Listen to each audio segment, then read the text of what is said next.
Sara Duterte talaga, no? Habang nagbubulid ng mga kasinungalingan at paninira sa ating gobyerno, lalo lang niya nilulublob ang sarili niya sa kahihiyan. Pinahamak na nga niya ang kanyang ama sa sobrang kadaldalan na akala niya ay hindi makakarating sa ICC. Tuloy, hindi nabigyan ng interim release ang kanyang ama. Ngayon naman, sa kagustuhan magbida-bida dahil for the first time, nagpaliwanag siya kung saan niya ginamit yung confidential funds niya, aba ay backfire kagad sa kanya. Dahil ang tinamaan, sino pa kundi si dating presidenteng Rodrigo Roa Duterte.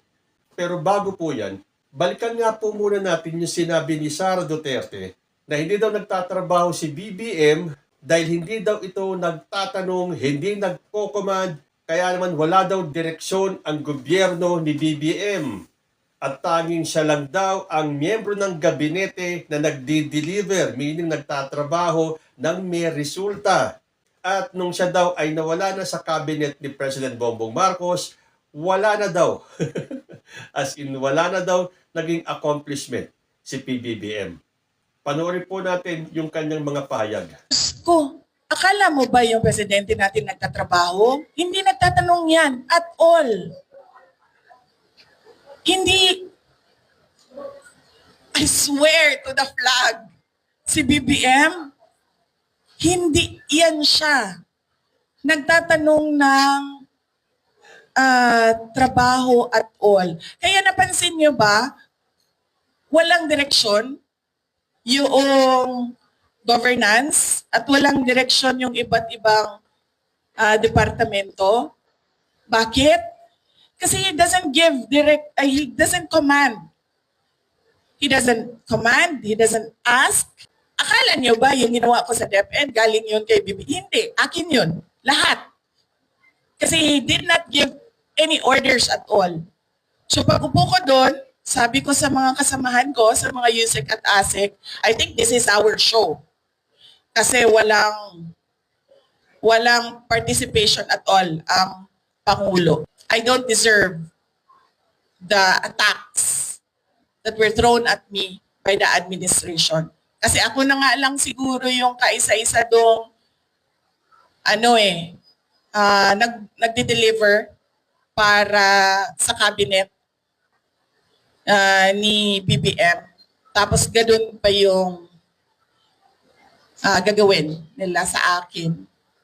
O di, nung nawala ako, di wala na. Wala na siyang accomplishment at all. Yan, hindi daw nagtatrabaho si President Bongbong Marcos. Pabayaan na po natin si Sara Duterte sa kanyang ilusyon. Dahil bulag na lang talaga ang hindi makikita kung paano magtrabaho si President Bongbong Marcos. Bayaan na po natin itong mga bitter na DDS kasi hindi naman po talaga sila tatanggap ng katotohanan. Dahil lahat po ng ginagawa ng ating presidente, kinokontra nila. Dahil kinokontra ni Sara Duterte, lahat sila dapat susunod sa kanilang amo. O kontrahin din natin kahit nakitang-kita naman ang mga accomplishments ni President Bongbong Marcos, pero para kay Sara, mula daw nung siya ay nawala sa gabinete ni President Bongbong Marcos, wala na daw naging accomplishment si BBM. At sinabi pa niya, hindi daw nagtatanong si BBM, hindi daw nagko-command. So pinababayaan lang sila.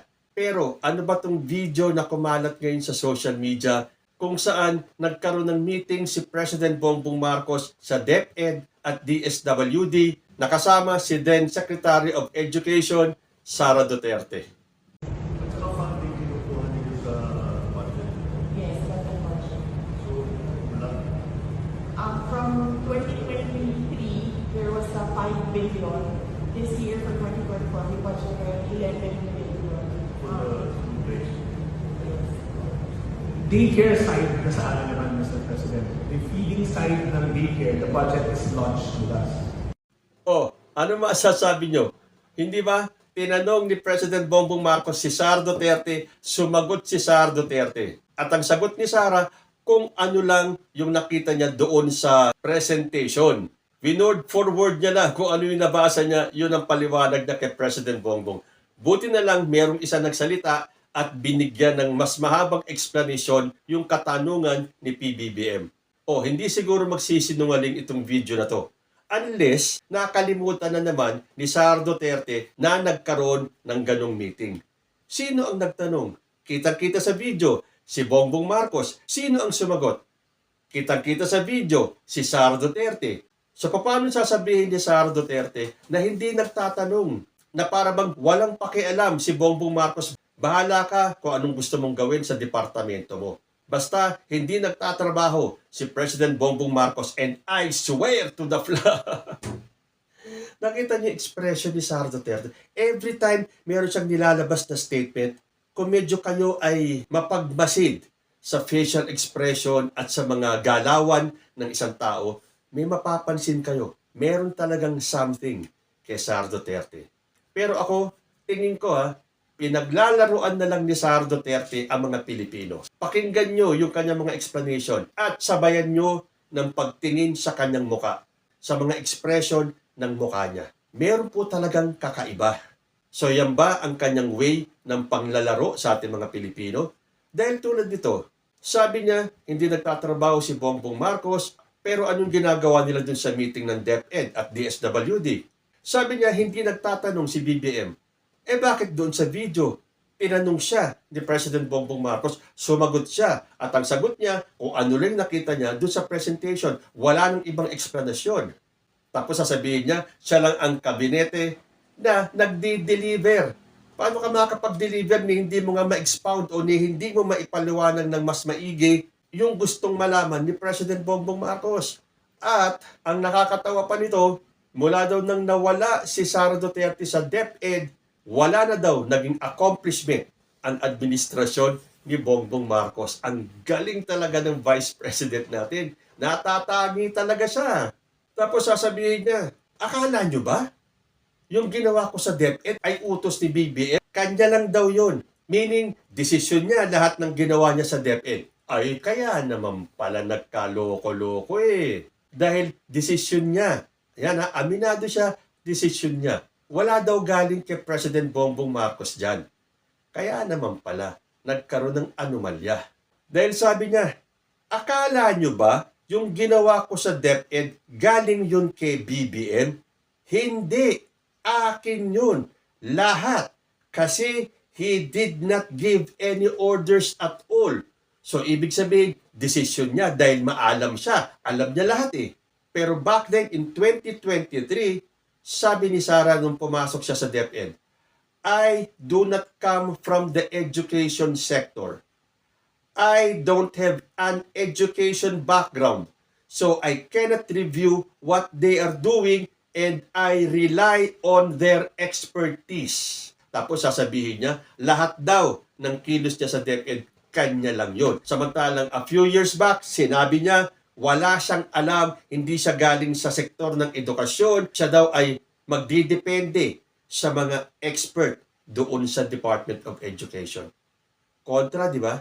So, diyan natin makikita kung gaano kasinungaling si Sara Duterte. Sa bagay, noon pa lang nag-meltdown siya nung sinabi niyang may nakausap na siyang assassin, na huwag siyang titigil hanggat hindi niya napapatay si Bongbong Marcos, si Lisa Marcos, si Martin Romualdez. Tapos after a few days, sabi niya, wala akong ginawang banta kay BBM. Yun lang daw mga tao sa paligid ang nag-isip na siya ay may assassin. Wala daw assassin. Wala daw assassination plot. Paano kaya nakakapagsinungaling ang mga taong ganito? Hindi ba nila alam na tayo ay nasa internet era na, nasa social media na bawat salita mo ay documented sa YouTube, sa Facebook, at sa iba pang social pages? Napanood ng buong mundo ang pagbabanta niya kay President Bongbong Marcos. Tapos, a few days after, wala siyang ginawang pagbabanta. Isa pa, nung sinabi niyang, I never said Marcos resign. Mas recent po yan Pero doon sa mga videong lumalabas, napatunayan na sinabi niya na dapat mag-resign muna si Bongbong. Di strike 3 na ngayon.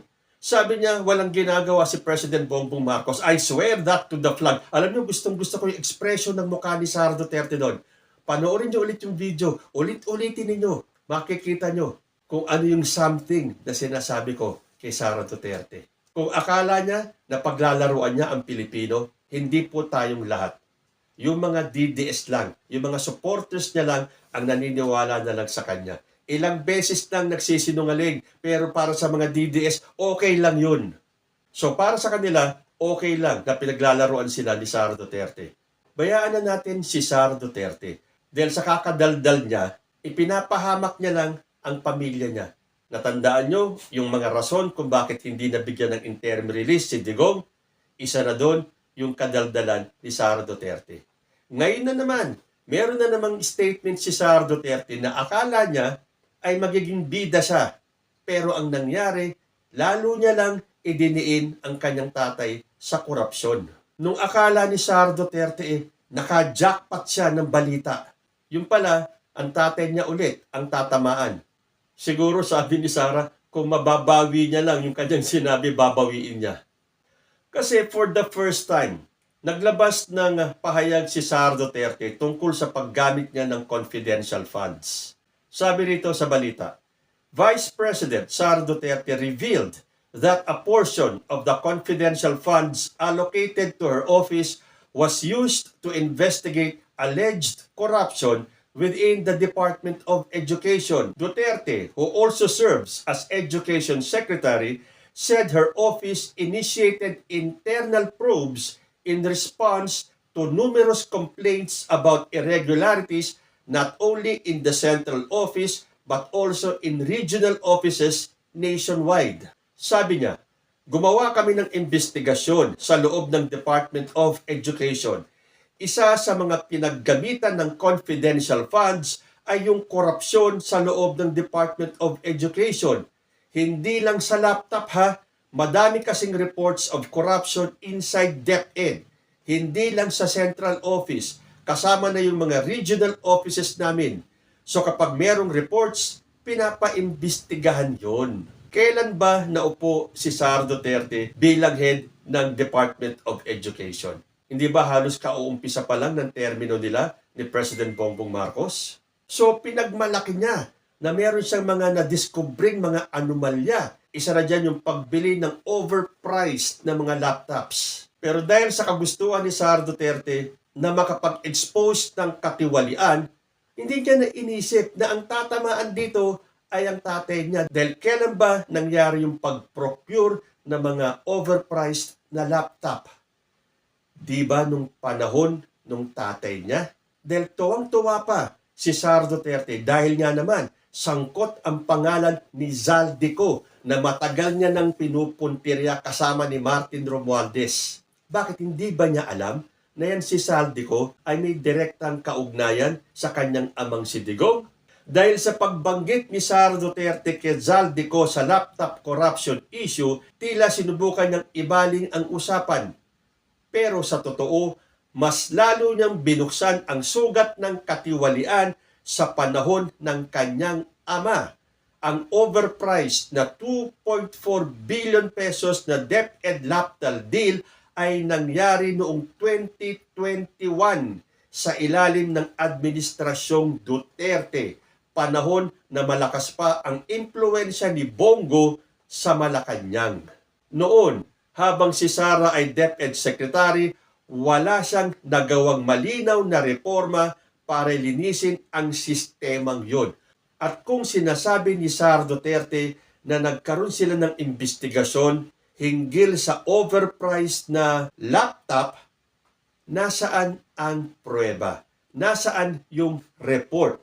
Ano ang kinalabasan ng kanilang pag-iimbestiga? Ginamit pala ang confidential funds eh.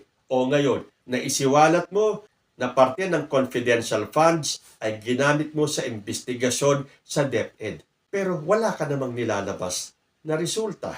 Ano to? Isang panlalaro na naman sa isipan ng taong bayan para sabihin na may ginawa ka naman, na meron naman palang katuturan yung confidential funds dahil na-discover nila yung katiwalian sa pagbili ng overpriced na laptop.